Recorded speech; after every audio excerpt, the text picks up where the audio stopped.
If overthinking, stress, or sleeplessness are becoming too much, try listening to a guided meditation for free on the Women's Meditation Network. There are a dozen podcasts that provide hundreds of guided meditations each month, like sleep meditations, morning meditations, daily affirmations, meditations for anxiety, and even water and nature sounds. Just search for Women's Meditation Network in your favorite podcast player and subscribe to listen now. It's another Q&A edition of Optimal Health Daily, episode 2060, and I'm Dr. Neal Malik. Hey there, happy Friday, and welcome to another Q&A edition of Optimal Health Daily, where I answer your health questions related to fitness, diet and nutrition, and lots more. You send in the questions, and I answer them for you. Now, once a month, usually during the first Q&A episode of the month, I mention a bit about my background and credentials so you can better understand where my perspectives come from.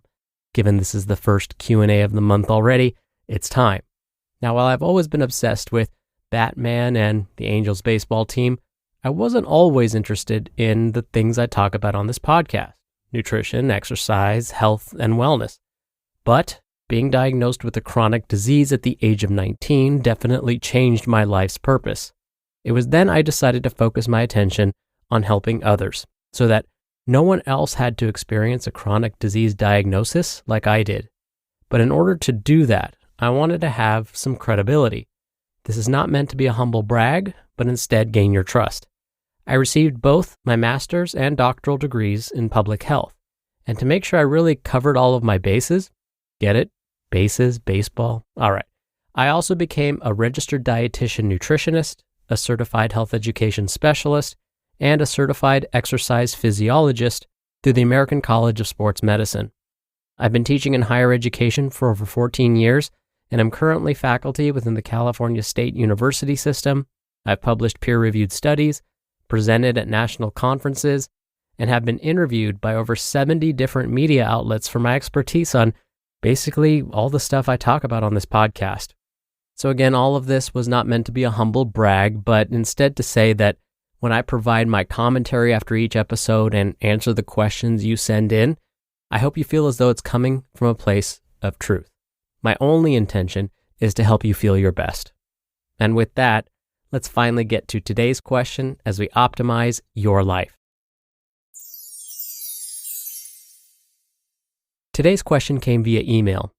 Alejandrina writes, "Hi, Dr. Neal. I've been a listener since 2018 and love your show. My question is about gluten intolerance. What's the best way to find out if you're gluten intolerant? Sometimes I eat pizzas, breads, and pastas and feel fine. And other times I eat those same foods and feel an immediate discomfort and a lot of bloating with pain. What do you recommend for someone hoping to find out if they're gluten intolerant?" Thank you so much for taking the time to send in your question, longtime listener Alejandrina. I'll start with my usual disclaimer. Any recommendations I provide should always be discussed with your doctor. Because I am not a medical doctor, I can't and won't diagnose you because that's outside of my scope of practice and would therefore be unethical of me. What I can do is provide some guidance. It sounds like the most helpful thing right now may be for you to keep a food diary. I'll talk more about this a little later, but stick with me here. I'm going to start by saying that gastrointestinal issues in general are notoriously tricky to diagnose. That's because the underlying causes can range from bacterial or viral infections to, food allergy or intolerance, to stress, and even our exercise habits. All of these can contribute to the symptoms you're experiencing.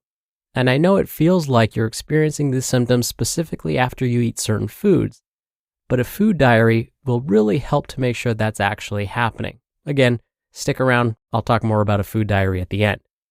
You could very well have a gluten intolerance. You could have a gluten allergy or possibly even celiac disease. I'm not trying to scare you, but again, the best way to know whether any of those are actually happening is to have a medical procedure done, a procedure called an endoscopy. Now, again, I'm not saying that this is the first step. An endoscopy is usually something your doctor would want to perform after ruling out a bunch of other things and possibly reviewing your food diary. But since we're on the topic of endoscopies, let me define what that is. The word endoscopy is a general term that basically refers to a doctor inserting a camera into the gastrointestinal tract. They can perform an upper endoscopy where they look at what's referred to as the upper portion of the gastrointestinal tract, so the esophagus, stomach, and small intestine. They can also perform a lower endoscopy, which is more commonly known as a colonoscopy. That's where the camera looks at the large intestine and rectum specifically. It is recommended that basically everyone has a colonoscopy performed at least once around their 50th birthday. But for those that have underlying gastrointestinal conditions or are experiencing discomfort like you, having one performed earlier in life may be recommended. Now, at this point, you may be wondering, besides keeping a food diary, besides having an endoscopy performed, isn't there a simpler way to tell if I'm intolerant to gluten? Well, they do have blood tests for this, but the blood tests for food intolerances aren't always accurate. Probably the most accurate measure to test food intolerances is to simply avoid those foods you're suspecting that are causing your symptoms and then do that for at least a month. Then you can slowly reintroduce those foods one by one back into your diet. So you would start by consuming a small amount of pizza, bread, pasta, one of those things. Then write down the date you ate or drank that food, the time, and then monitor yourself to see if any of those symptoms come back. If the symptoms don't return after a couple of days, you can try consuming a slightly larger portion of that very same food. Not the other foods, but whatever one you started with. Again, keep detailed food logs and see if any of the symptoms return. If nothing happens again after a couple of days, that food is probably not the source of your intolerance. You would then repeat this process with another food item that you suspect causes you discomfort. You can also try something called the low FODMAP diet, and that's something I would discuss with your doctor too. The low FODMAP diet is an eating plan created by researchers at Monash University in Melbourne, Australia. They found that certain natural compounds in common foods can aggravate gastrointestinal discomfort in people sensitive to those compounds. Now, again, could be gluten or it could be another sensitivity altogether. The word FODMAP is actually an acronym for fermentable oligosaccharides, disaccharides, monosaccharides, and polyols. These are just basically fancy names for specific carbohydrates. The diet in general encourages less consumption of foods that contain these specific fancy-sounding carbohydrates. What ends up happening is the body naturally ferments these carbohydrates when we consume them. As part of the fermentation process, waste gases are produced. But in those that are sensitive to these types of carbs, these waste gases can cause a great deal of discomfort. By limiting the consumption of these specific carbohydrates, less waste gases are produced. In fact, studies have shown that when a low FODMAP diet is followed, the odds of experiencing less stomach pain and bloating are 75% or higher.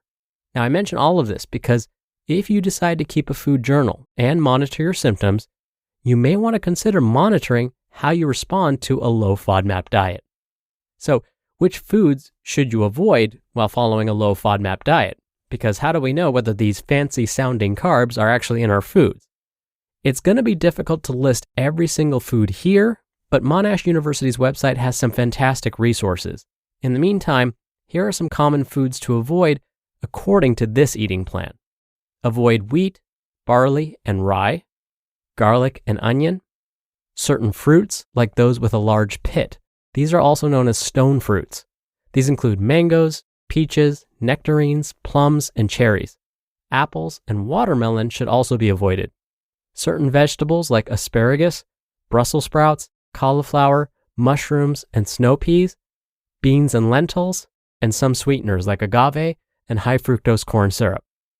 Now, I should mention that avoiding some of these foods is not a permanent thing. That's the good news. You just want to try limiting these foods for 3 to 8 weeks. Then you would slowly reintroduce them back into your diet. And because many of these high FODMAP foods are important to consume as part of a nutritious and balanced diet, long-term avoidance of some of these foods can increase disease risk. So that's why you don't want to ignore them for the rest of your life. Discussing this eating plan with your doctor, as well as keeping a food journal, would be a good idea. Those would be my recommended first steps. There's nothing worse than going to a doctor's appointment expecting to be the center of attention, but instead of listening to you intently, asking you how you feel and helping you along, the doctor is checking the clock. On ZocDoc, you'll find quality doctors who focus on you, listen to you, and prioritize your care. ZocDoc is the only free app that lets you find and book doctors who are patient-reviewed, take your insurance, are available when you need them, and treat almost every condition under the sun. No more doctor roulette or scouring the internet for questionable reviews. With ZocDoc, you have a trusted guide to connect you to your favorite doctor you haven't met yet. Millions of people use ZocDoc's free app to find and book a doctor in their neighborhood who is patient-reviewed and fits their needs and schedule just right. Go to ZocDoc.com/OHD and download the ZocDoc app for free. Then, find and book a top-rated doctor today. Many are available within 24 hours. That's ZocDoc.com/OHD. ZocDoc.com/OHD. And again, thank you so much for the question, Alejandrina, and thank you for being a longtime listener. Now, if you want your question answered right here on the show, send one in. And if you're in the US, we'll even send you a copy of our hardcover workbook if you send in a relevant question. You can email your question to health@oldpodcast.com. Or if you want to send in your audio question, just come by oldpodcast.com/ask to record straight from your computer. Lastly, you can do it the old-fashioned way and call in your question. The number is country code 161 I love OHD. That's 1-614-568-3643. All right, that's another Q&A edition of Optimal Health Daily. Thank you so much for listening every day. Thank you for listening all the way through. Thank you for sending in your questions, and I hope you have a great start to your weekend, and I'll see you back here tomorrow where your optimal life awaits.